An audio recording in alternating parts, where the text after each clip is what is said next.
Hello everyone, I'm Professor Geek. Welcome back to my channel. It is Wednesday, so I'm going to review a couple of new comics today. First of all, in this video, Man of Steel number 5. I'm going to devote this video to that issue, number 5, though, because the other issue I want to talk about this week is Bane Conquest number 12, and that wraps up Chuck Dixon and Chris Nolan's really great run they've had on Bane Conquest. So I want to give that its own video, talk about that a bit more thoroughly, which I'll release later today. But first of all, let's talk Man of Steel number 5. Brian Michael Bendis. The art this time around is by Adam Hughes. In the main story, we do have a lot more of the flashback about what happened to John and Lois and so forth this time around, and that one is by Jason Fabok, or Fabok, I don't know how you pronounce his name. So that is who is behind this issue. As usual, I will say what I liked about the issue, and then I will talk about what I didn't like. But first, I'll go ahead and give you my overall impression. And I've been very careful about my reactions and responses to the Man of Steel issue. I know a lot of people have been immediately angry, and you might call it reactionary, but very passionate. I have all those same concerns, but I've wanted to wait to make sure that these things are going to play out the way they're threatening to and so forth. I wanted to have a reasoned response, because I know comic book writers like to pull a fast one and then later twist something around that wasn't like that. Now, even when they do that, that's still bad writing, and they should still be scolded heartily for that, because shock value is not good story. But in any case, I wanted to be nice and calm as I went through this, and I'm at the point now, we're on issue 5, there's one more issue in this miniseries, and then I know that he's going to carry over a lot of the elements of this series into his other titles. Brian Michael Bendis is not qualified to write Superman. I don't say that lightly, and I'm not trying to be overly dramatic or reactionary by that. I think he could be qualified to write Superman if he would choose to or be allowed to approach the character in a more humble manner. He has swept in with this miniseries and decided to immediately initiate huge, drastic, sweeping, continuity-altering changes. He's shown in places that I'll talk about in a moment that he does not do the background research on certain characters. And he is now in charge of everything Superman in the DC universe, basically. This is just one more example of how epically bad Dan Didio is at his job. He makes just one bad decision after another.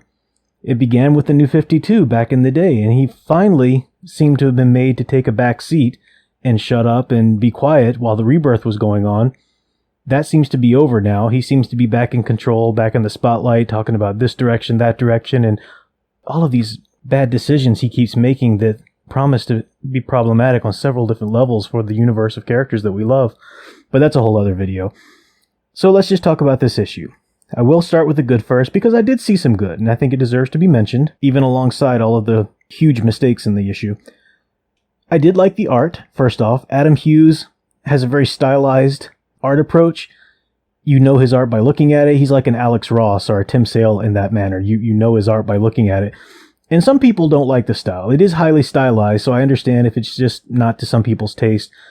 But I really like Adam Hughes' art. I think it's a great, uncanny effect, and it was so great to see him draw even Wonder Woman again. The Justice League shows up in this issue, and I love seeing him draw Wonder Woman. He made even that new costume look a lot more bearable. So I really appreciated Adam Hughes' art. The other good factor, I like the fact that the Justice League is involved. I said before, I think it was the last issue, with Green Lantern showing up, that it makes sense that a threat this big, this literally earth-shattering, would merit the attention of all the powerful heroes on Earth. So I appreciate that the Justice League showed up. I think Bendis' characterization of Wonder Woman was spot on. I was really impressed by that.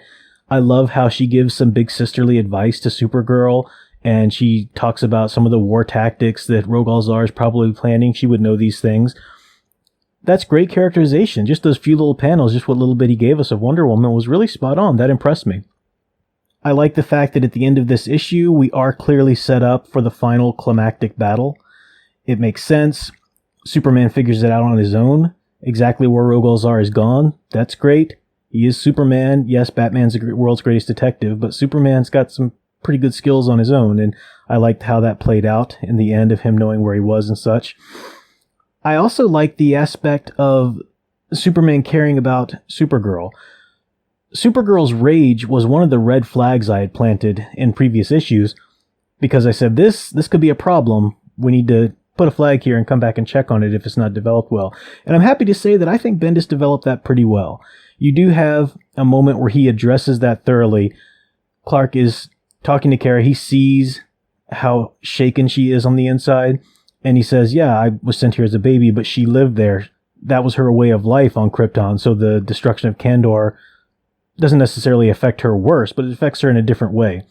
So I like that brotherly feeling that Superman had for Supergirl, and it explains some of her reactions a little bit. Plus, we see her checking that rage and being Supergirl and staying in control with Superman and Wonder Woman's help. So that was good. That's really all I can say good about this issue. Now let's get on to some of these massive problems. The most glaring that I believe will probably be talked about the most is we did receive more of that flashback of what happened to John and Lois. Jonathan Kent, Superboy, is not a snotty little brat.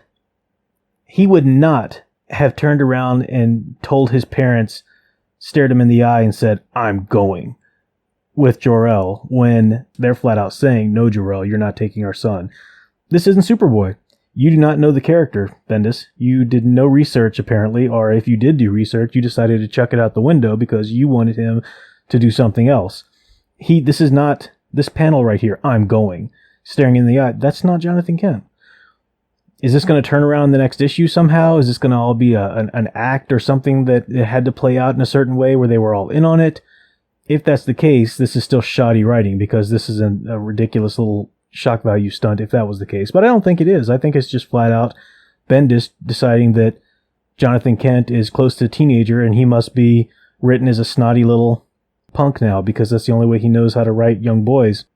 And that is unacceptable. Unacceptable. This was a beloved character that your entrance into the universe canceled a lot of his runs, canceled a lot of the great things that were being done with Superboy, and you're going to come in and make him pull this little stunt? Absolutely unacceptable, Bendis. You are not doing your job as the caretaker of this folklore. As long as we're on the subject of characterization, does Bendis have any clue about who the Flash is? Does he know Barry Allen or know anything at all about Barry Allen's character? Because he writes Barry Allen's Flash in this issue as though he were Wally West. Not even Wally West, honestly. Almost, he writes him as though he was Bart Allen. Barry Allen is not the funny, haha trickster. He's lighthearted and hopeful and all of that, noble, but he's not the trickster. Barry Allen does not say that Rogal Zar must be filled with caca poo-poo. Wally West wouldn't even say that. Maybe Bart Allen. Do your damn research, Bendis. This is ridiculous. This is embarrassing. It really is. Your big name Bendis, all of this marketing and all of this stuff that came through, and this is how you portray characters? I understand that it's a Superman book, not a Flash book, but hey, you brought Flash into it. I didn't ask for that. You're going to bring him in, at least characterize him properly. This is ridiculous. Utterly ridiculous. I also suspect that there's a bit too much focus being given to the deputy fire chief. I don't believe that the fire department has this much responsibility in finding serial arsonists. That's the police's job. The fire department's there to put out the fire. Now, I might be wrong some on this, and I know maybe they do have a little bit of more input, and certainly they'd work with the police because they're the experts on fire and arson and such. But the story, as it's playing out, really just places the whole case squarely on our deputy fire chief woman's shoulders. And is this just a reason to get a young woman in the story having some agency and some power and such? That's a red flag. Hopefully that'll be explained a bit later. What we've seen thus far isn't necessarily too far with that, but it is a concern. I know we still can't speak to the entirety of the arc, but I do feel like he's drawing it out too much. Certain things which are going to carry over now into the other runs should be answered or contained into this story. It doesn't feel like it's going to be a complete miniseries with the full truth of John and Lois's disappearance and the full truth of the arsons and all of that still carrying on into the other titles. It feels like we should have a bit more closure on some of these issues just for the sake of a good story arc.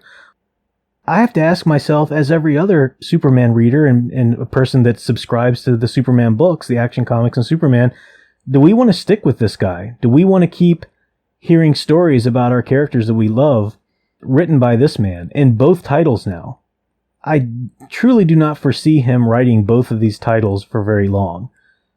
I don't know that I'm going to follow him. I really don't. I believe I'll just read them online a little bit here and there to catch up with the continuity so that I won't be completely lost when the next person comes on.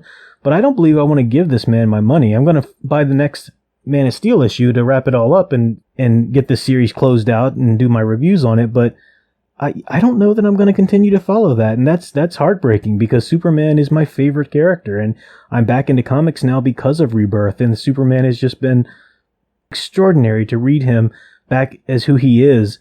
And Jurgens and Tomasi and Gleason were ousted for this. For this. It's unacceptable and a message has to be sent. But I'd love to hear your thoughts on this. Do you follow Superman comics? Are you going to continue Action Comics and Superman after this? It'll break my heart to let it go, but I just don't know that I want to give this man my money. Even if this is the extent of what he does, it's heartbreaking to know that the pinnacle of storytelling we had is brought down to this subpar level just because this guy wrote some good Jessica Jones and Spider-Man stuff in his day. I don't understand that at all. Stay tuned for my Bane Conquest video that will be dropping soon after this, as soon as I can finish editing and post it. I have much better things to say about that. And until next time, keep enjoying and digging deeper into the hero stories you love. Thanks for watching.